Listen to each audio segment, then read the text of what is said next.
देश के रक्षा मंत्री और भारतीय जनता पार्टी के वरिष्ठ नेता राजनाथ सिंह मंगलवार को खंडवा जिले के पुनासा में भारतीय जनता पार्टी के पक्ष में सभा लेने पहुंचे। यहाँ उन्होंने सांसद ज्ञानेश्वर पाटिल के लिए 4.5 घंटे के लिए रूस और यूक्रेन का युद्ध रुक गया और हमारे 22,000 बच्चे यूक्रेन से चलकर भारत आ गए। यह है भारत की हैसियत, यह है भारत का कद जो सारी दुनिया में तेजी के साथ बढ़ा है। आज मैं आप लोगों के बीच यहाँ आया हूं तो उसी भारतीय जनता पार्टी को और अधिक ताकत देने की अपील करने के लिए आप सबके सामने आया हूं। मैं आप सबके प्रति आभार भी व्यक्त करना चाहता हूं। पिछले विधानसभा के चुनाव में आप लोगों ने भारतीय जनता पार्टी के स्पष्ट बहुमत की सरकार बनाई है। मध्य प्रदेश में इस समय सिंगल इंजन की सरकार नहीं है, बल्कि मध्य प्रदेश में इस समय डबल इंजन की सरकार जो है काम कर रही है। लेकिन बहनों भाइयों, एक बात मुझे जो खलती कि अभी 4 महीने पहले विधानसभा का चुनाव हुआ, फिर 4 महीने के बाद लोकसभा का चुनाव हो रहा है। मैं जानता हूं कि उस समय भी नेता विधानसभा के चुनाव के समय भी आपके बीच गए होंगे, लोकसभा के चुनाव के बीच जा रहे हैं, बराबर आपकी कई सार्वजनिक सभाएं हुई होंगी। आपको समय निकालना पड़ा होगा अपना वोट डालने के लिए। हम लोगों का कहना है कि यह सिलसिला अब भारत में बंद होना चाहिए। जो भी विधानसभा और लोकसभा के चुनाव होने हैं, 5 वर्षों में एक बार में एक साथ चुनाव करा देना चाहिए।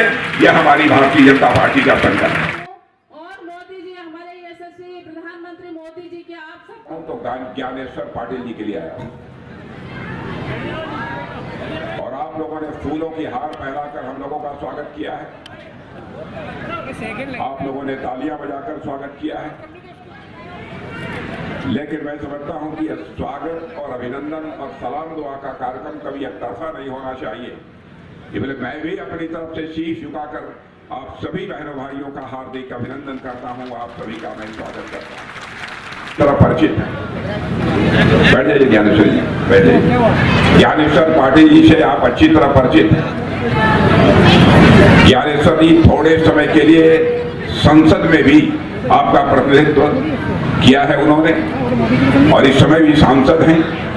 और दूसरी बात, भारतीय जनता पार्टी ने इनकी योग्यता, इनकी क्षमता और इनकी प्रतिभा को देखकर पुनः भारतीय जनता पार्टी का प्रत्याशी इस संसदीय निर्वाचन क्षेत्र से बनाया। 2 वर्षों से लगभग रूस और यूक्रेन के बीच युद्ध चल रहा है और बहनों भाइयों, बड़ी संख्या में दोनों तरफ के लोग मारे गए हैं और अब भी यह युद्ध का सिलसिला लगातार जारी है।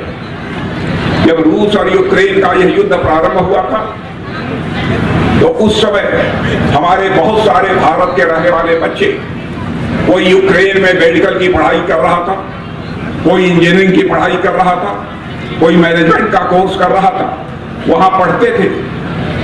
तब उनके माता पिता ने हमारे प्रधानमंत्री से मिलकर यह उनसे अनुरोध किया कि प्रधानमंत्री जी, चाहे जैसे भी हो हमारे बच्चों को यूक्रेन से बाहर निकालिए, नहीं कब हमारे बच्चों के ऊपर मिसाइल गिर पड़े रूस की और उनके साथ कुछ हादसा न हो जाए। तो बहनों भाइयों, हमारे प्रधानमंत्री ने जो दुनिया का कोई प्रधानमंत्री काम नहीं कर पाया उसे करके दिखाया।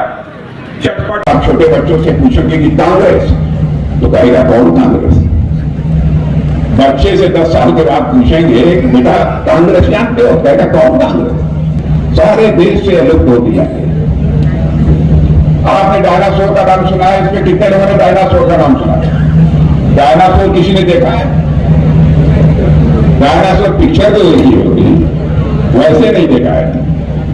मेरा भाई, मुझे तो लगता है, पुराने आप लोगों को लगता है कि नहीं लगता है? मुझे लगता है जैसे धरती से डायनासोर लुप्त हो गया है, वैसे ही सारी इस धरती से कुछ दिनों में कांग्रेस लुप्त हो जाएगी।